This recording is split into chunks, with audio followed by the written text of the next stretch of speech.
Hi, I'm Frank Caruso, producer of Oregon Life. We're going to go back and visit Anna Petrie and Brandon Thorne. 2 great episodes, so stay tuned.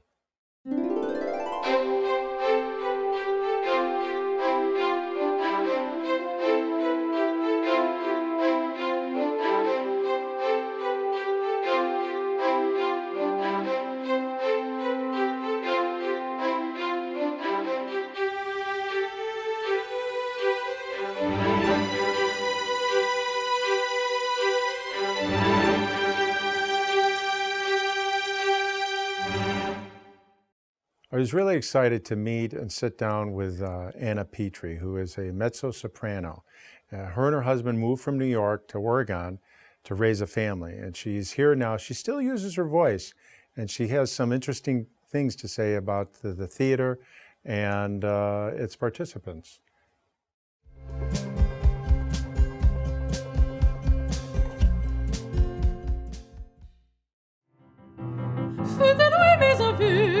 Pour tes mes voeux, trop éclosés plus d'âme, dit-elle qu'elle est belle, comme qu'elle était jeune, languée d'amour.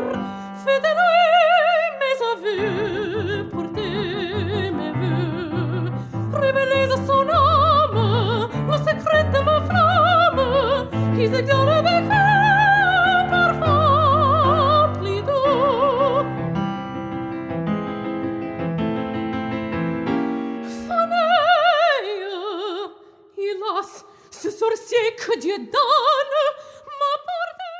The portion of music that you just heard is an aria from the opera Faust by Charles Gounod.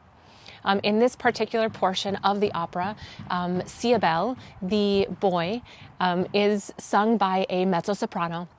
In the beginning of Act 3, he enters the scene upon Marguerite's garden. He sings to her, he is in love with her, and he leaves this beautiful bouquet of flowers for her, confessing his love for her.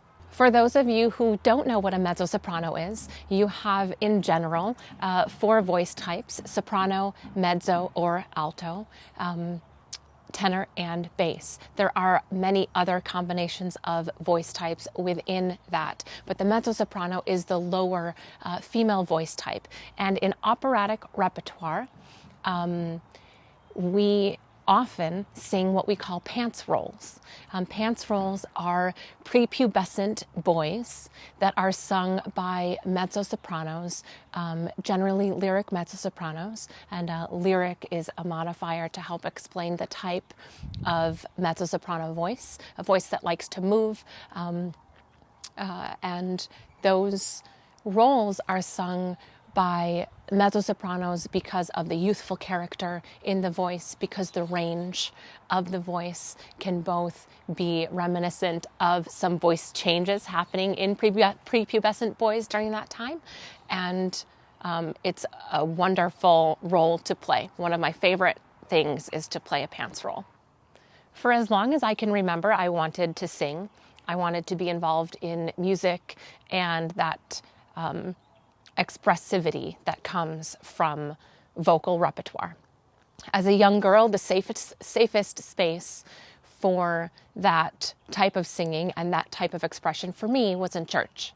I started out doing a lot of church singing and performed, if you will, in church and sang in church from a very young age all the way through middle school, high school, college, and then came to study at Clark University. But I always knew that music would be part of my journey. I wasn't always ready to jump into that journey because self-expression in that manner is scary and can be overwhelming sometimes. So The passion was always there, the interest was always there, and the continued growth and continued education, both about oneself and about the changing industry, is always present. We're always learning. After my studies at Clark, my husband, and I went to the East Coast. And at first, it was not music related, ironically. At first, we spent a year living and working at the Himalayan Institute, which is a retreat center now for the study and science of yoga and philosophy of the science and philosophy of yoga and Ayurveda. So after landing in New York and finding a home in Queens, I quite earnestly started studying with Lenora Eve. And she, in the beginning, actually, she was coaching me in musical theater and in our musical theater repertoire coachings, because I started seeing her actually as a voice coach, not as a voice teacher at first. And then I found the repertoire at the time in musical theater limiting to me and what was happening vocally. There were a number of things that I was learning vocally that were presenting challenges in the repertoire, because while physically I looked the part of the ingenue, and that would be the leading lady, let's say, my voice was not there. My voice was not the soprano ingenue. And so coming to terms with what a role was asking me to do and what my voice was not quite ready to do, I found myself feeling boxed in a way that had my voice been more mature, I may not have felt. In light of that, I really found more of a home in opera. I started singing different repertoire and started singing pants rolls, as we previously talked about, and really found a home in the emotional aspect of opera that set me free in a way that I was more prepared for at the time, and found quite exciting. Well, and now here we are, sitting on our front stoop in Oregon, and it took us a long time to get here. My husband and I landed in New York almost directly out of college after a year at the Himalayan Institute, and we lived in Queens for 10 years. In 2005, we were in Queens, and we both earnestly sought out our musical careers. Phil as hard rock industrial band leader and production engineer, sound engineer by trade, and me in what I thought at the time would be musical theater, and what ended up to be opera. And in that experience, we, Phil and I, really carved out our continued musical work and journey. I went to auditions for musical theater very early in the morning. We called them cattle calls, and they really were. Everyone line up, everyone get there, everyone at 5 a.m., write your name down, sit there, wait for your opportunity to sing a 16-bar phrase, which can hardly give you a good which can hardly give the auditioners a really good understanding of your musical ability, but there you have it. We lived and breathed New York for all of that time, working many different jobs, myself in office management and administrative assistant work, as well as waiting tables, as well as nannying, and then through the years, we continued just growing. Toward the end of our time in New York, Phil and I decided to start trying to have children, and we got pregnant with our now 6-year-old. And when Lucian was born, things changed for us in the sense of New York is expensive. The reality of continuing to live there without the family support was a rude reality, and one that we didn't want to faced without having grandmas and grandpas close by. So we did decide to move back to the Midwest and landed in Madison, in the Madison area. We lived on the east side of Madison for a few years before finding our current home here in Oregon, in a place that I feel lucky to be with a group of humans that I get to work with on a day-to-day basis at the Pure Integrity Homes team, where I am the team manager. And I get to work with these incredibly fun community, relationship oriented and relationship minded human beings ready to serve. When COVID-19 happened, I was getting ready to audition again. And so there's a loss that I think many artists are continuing to experience. And we're continuing to find our own again and find our home in a new reality. In whatever job we do, it is a job, it is a calling. Perhaps you are lucky that you have both. And for all of us, we are just continuing to do our very best to bring goodness to the world. I know that is something that continues to be important to me. You know, in art, in music, we gravitate toward music, toward dance, toward photography, toward painting, all of the visual and auditory arts we gravitate toward when in times of stress, in times of grief, in times of collective grief, like the pandemic that many of us have, that all of us have experienced, and that many of us have experienced this collective grief. And in times of these moments when we don't have the outlet to be able to go to a concert, to be able to do these things in music, in art, to walk a museum, we feel affected. I know I'm not the only one who is longing for those opportunities to get out and see art and experience art and hear music. And in that is opportunity for us to grow and learn together. In this pandemic, there are artists of all kinds who have been greatly affected by the many cancellations. And there is a wonderful fund called the Artist Relief Tree that was created to help support those artists who have been affected by cancellations in COVID-19 due to a number of matching grants in recent weeks. The fund was reopened to be able to continue supporting these artists who have been so greatly affected. We owe it to society to keep these musicians healthy and happy and well so that we can get back to doing what we all want to do, which is create for each other, create for the world.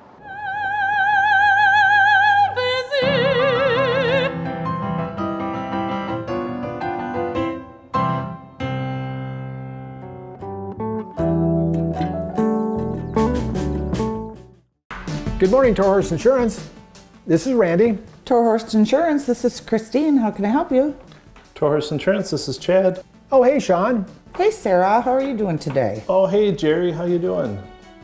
At Torhorst Insurance, we believe in Oregon. And we also believe in the important service OCA Media provides for our community. Torhorst Insurance is happy to support programs like the one you are watching. Your locally owned and operated insurance agency, serving the needs of our community for over 40 years.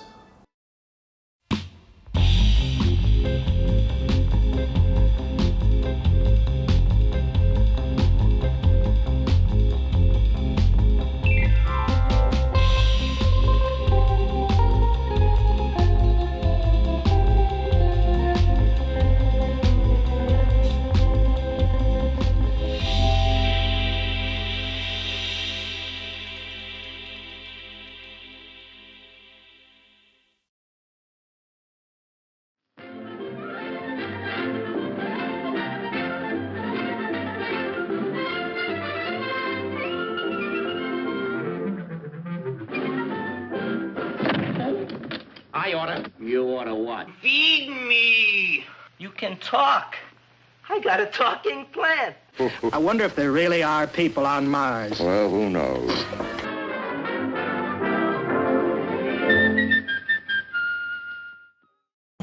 Meet the scan, a simple procedure whose mission is to detect lung cancer early.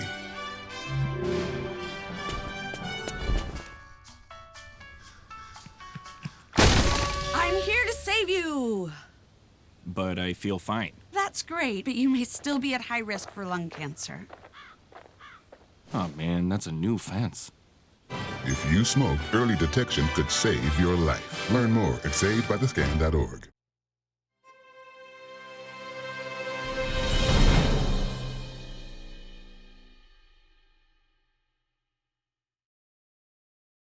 In this episode, I got to meet Brandon, an Oregon high school student. He started selling used sneakers. Then he turned to having guitars made and selling them. And now he's manufacturing his own wardrobe line. This is a fascinating story about a young man making and building a business here in Oregon. Enjoy.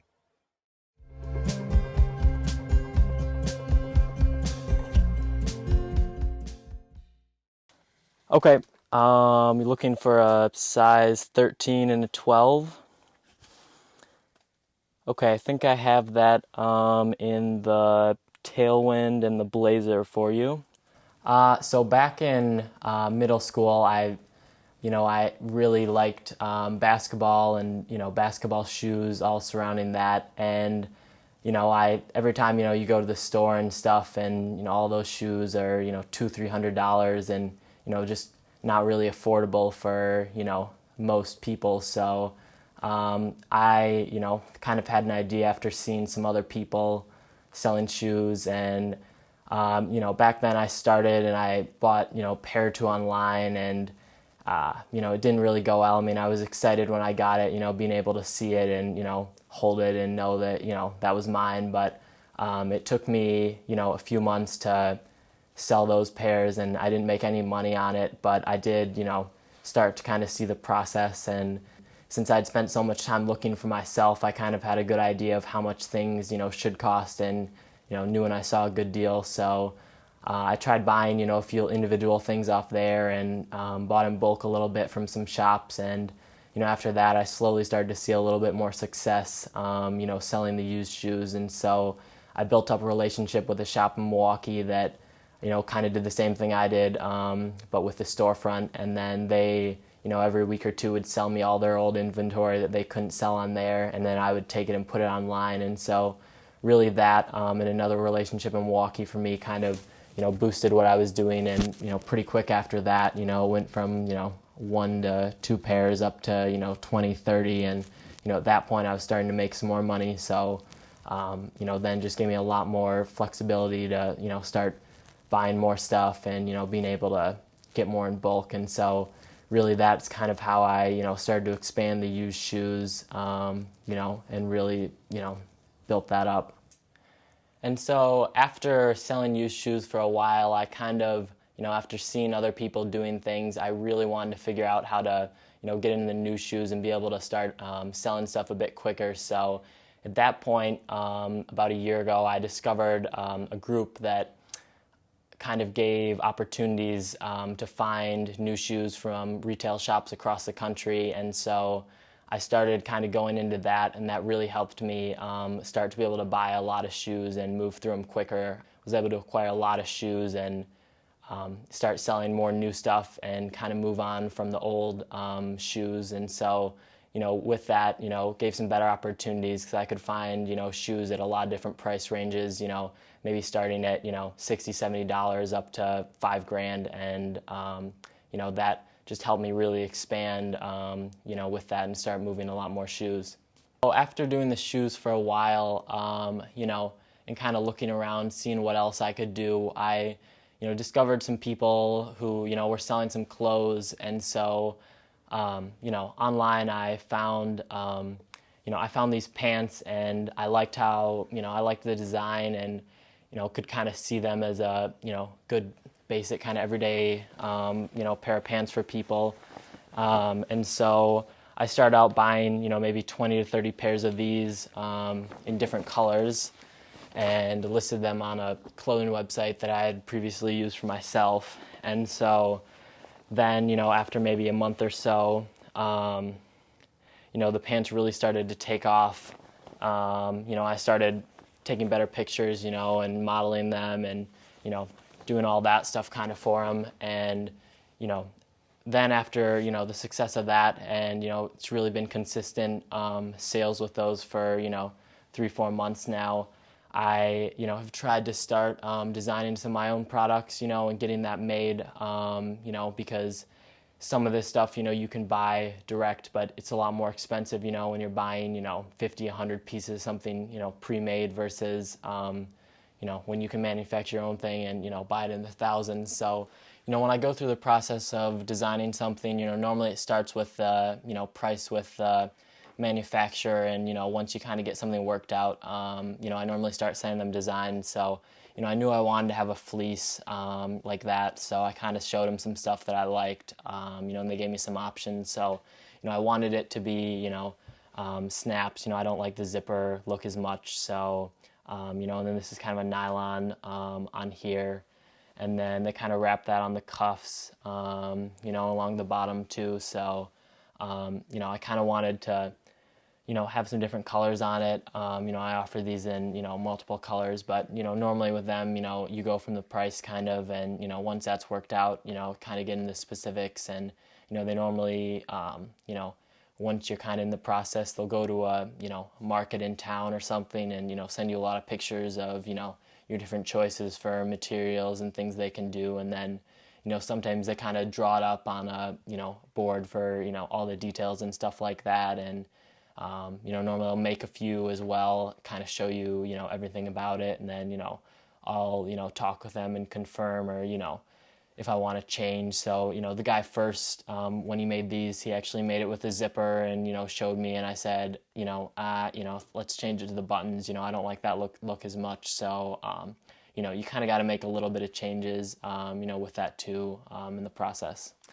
And so, then with this, I really had the idea. It started with, my dad had a jacket that he's had for a while. It's a similar style like this, and I really loved the jacket, and just like the design of it. So, I thought, well, why not, let's try and make one of my own. So I, contacted one of the manufacturers. They had actually when I was looking, I was trying to make some other items from them, and they had a, similar leather product. I really liked the look. So, that kind of started asking questions, about leather goods with them. And so, I really wanted then to try and make this. So this is just a sample version I have, but the quality on it, is really good. I've been really happy with it. So, it's lined a little bit so it's warmer. The stitching I'm really happy with too.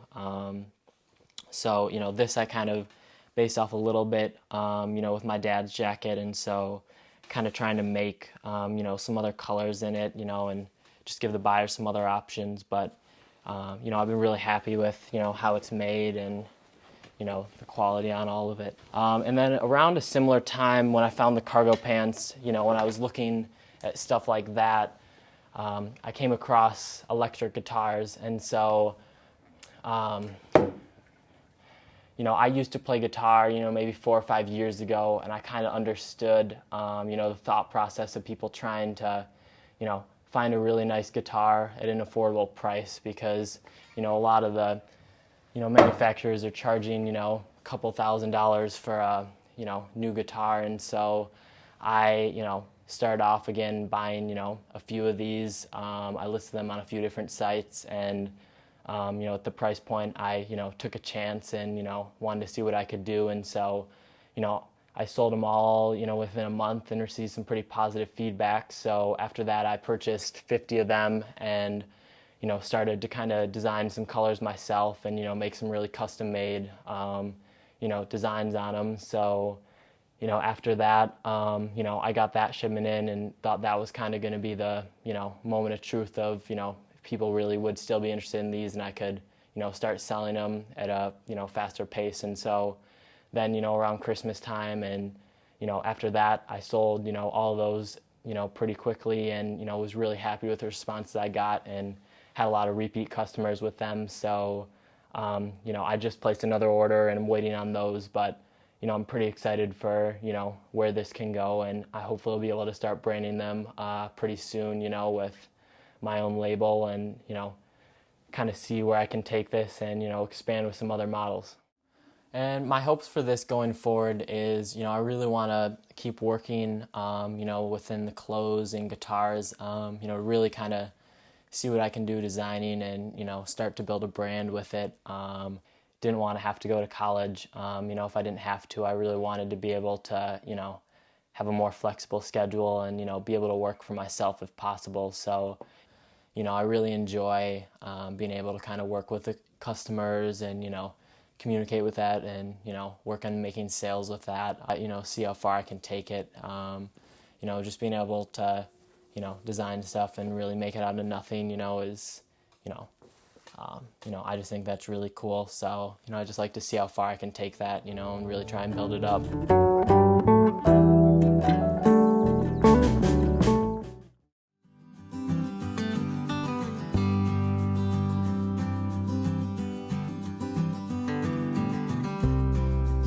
There's a great deal of people who are interested in what's going on, and they have thoughts and opinions and passions that they want to share, and I think that's awesome. I think it creates a better product from the government side of things.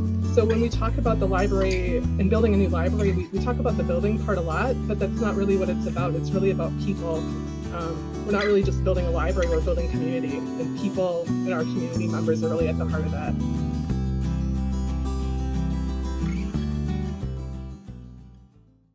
Roll over. When you adopt a shelter pet, you discover all the things that make them unique. And your mother. They're a little bit of a lot of things, but they're all pure love. My kids put skis on as they were learning to walk. Yeah, just shuffle your feet. I would just take Joan and put her inside my jacket, and we would just sit there and drink hot cocoa. I want my kids to have those moments with their kids. Keep going, keep going.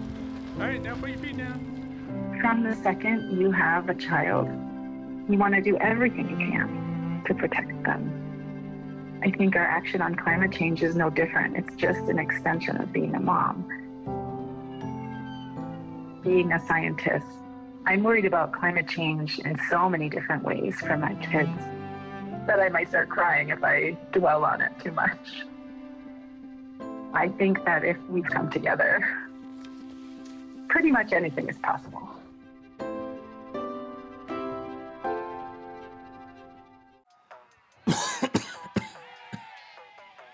Oh man, I can't believe I'm missing this. Okay, Grandma. I see you. Don't get stuck at home with the flu. A flu shot is the best way to prevent the flu and its potentially serious complications. It keeps you, your community, and loved ones protected. Don't get flu FOMO. Learn more at getmyflushot.org.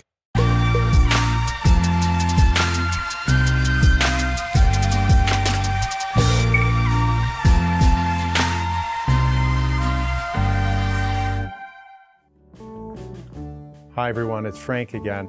Before I leave, I want to thank everyone for supporting Community Access TV, and a special thank you to Torhorst Insurance. Tune in again next week for new episodes. Take care everyone. Have a great day.